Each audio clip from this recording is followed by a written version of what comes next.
Now maybe you've noticed this before, but a lot of your favorite artists and groups have utilized the three chords D major, C major, and G major. In this lesson, I want to show you what a whole bunch of your favorite artists have done with those D, C, and G chords, how they've made them not only easier to play, but sound more interesting as well. Let's check it out.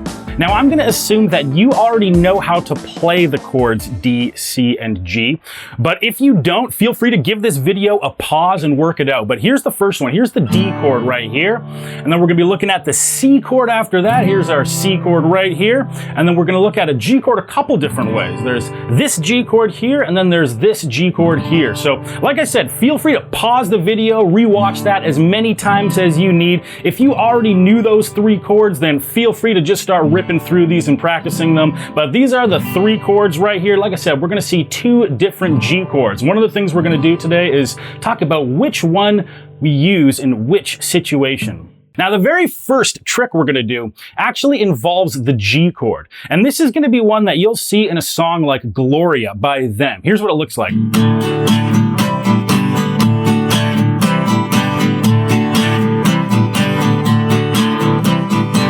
And this trick right here is utilizing this G chord. Now, a lot of times when people first learn a G, they're taught to play it like this, or maybe the 4-finger version. But if you're coming from a C chord, look at this jump here, C chord, to get to that G, it's like your hand completely has to change form to get there. We don't want that. So when you're going from C to G, let's do it like that. Look how little movement I've got there. C, G. So anytime you're going C to G, that's the way you're going to do it.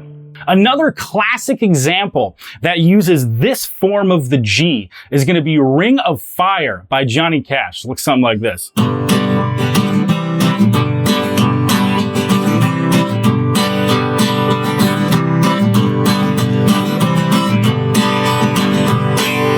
See how much easier that is for me than going all the way up to this G up here. So if you're ever coming from a C going to a G, finger it like that. It is always going to be easier. Sometimes it's a little hard to learn this form at first. Make sure you get a bit of muscle memory on there. It's going to help you out so much. The next trick I want to show you guys here is utilizing a chord called C add 9. And what we're going to do is we're going to swap the C out for the C add 9 chord. Now this is a really cool sounding chord that actually makes things way easier to play. So the one example I'm going to start with here is Dead or Alive by Bon Jovi. So check it out. It goes something like this.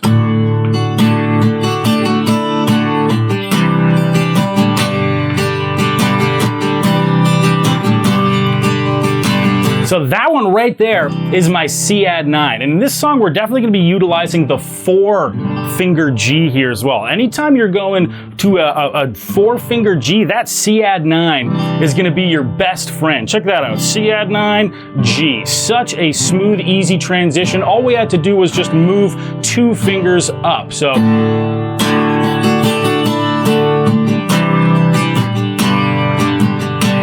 another great classic song example you'll see that uses the C add 9, it's going to be Sweet Home Alabama by Skynyrd.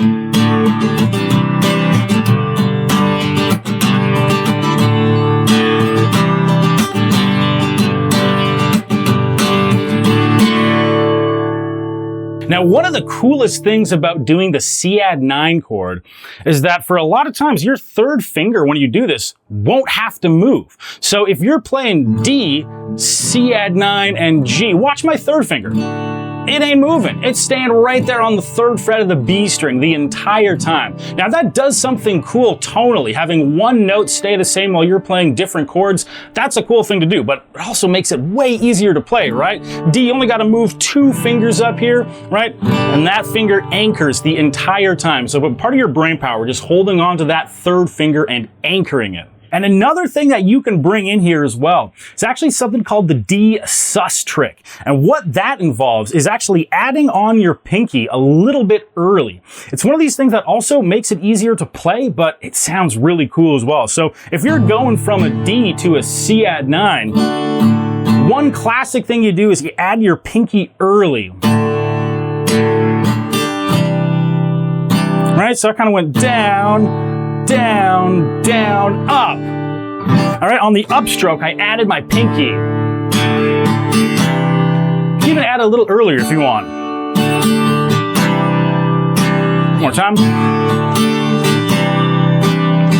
But if you add that pinky a little early, it's even less movement getting to your C add 9, and like I said, it actually sounds really cool. Anytime you can play a D sus4, do it. That is just a very cool sounding chord that always works beautiful in a D, C, G situation. The next one I want to show you guys is a really cool example that also involves a D sus chord. This time a D sus2. And this is a move that you're going to see in songs like Dear Prudence by the Beatles, The Needle and the Damage Done by Neil Young, and White Room by Cream. So again, it's going to involve us anchoring the third finger for this whole thing. Now D sus2 is actually a little easier than regular D or D sus4. Take off your second finger. That's now D sus2. So here's what these chords are going to look like. Let me show you a little example and then we'll break them down after that. So I start with the D sus2.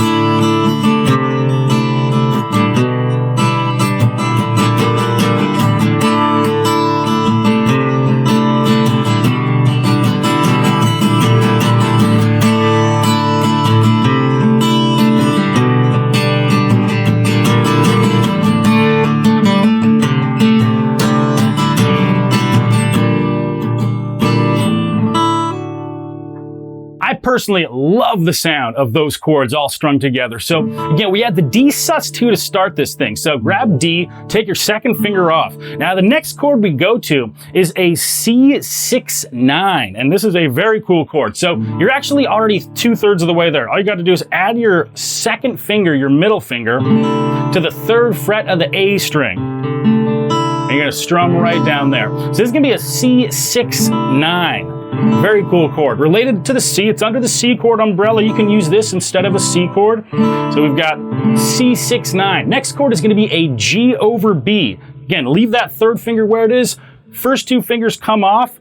First finger is going to go to the 2nd fret of the A string. Now make sure when you play this G over B chord that you don't hit your big E string. I like to put my first finger against it to kind of mute it. And that's our G over B. Again, make sure you got your high E string coming through on that one as well.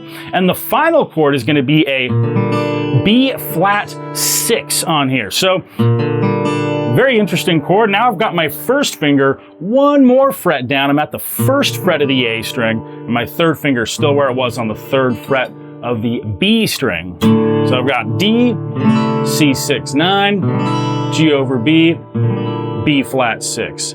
Very beautiful, beautiful group of chords. So these techniques will not only help you learn DCG, but we're going to incorporate them into your playing. And who knows, maybe at some point you'll write your own DCG song. And hey, if you're struggling with anything we ran through in today's lesson, there's a good chance that it's not your fault. I've built a custom training tool that is designed to not only identify, but provide you with a custom tailored lesson to figure out the #1 thing stopping you from progressing on the guitar. And in minutes from now, figure out exactly what's holding you back and receive a custom lesson to fix it. Don't waste years of time like I did practicing the wrong thing. Practicing the wrong thing not only ruins your progress, but it also ruins your enjoyment on the instrument. So take the quiz, jump over the hurdle, and finally start progressing on the guitar like you've always wanted to. I'll see you in the next lesson.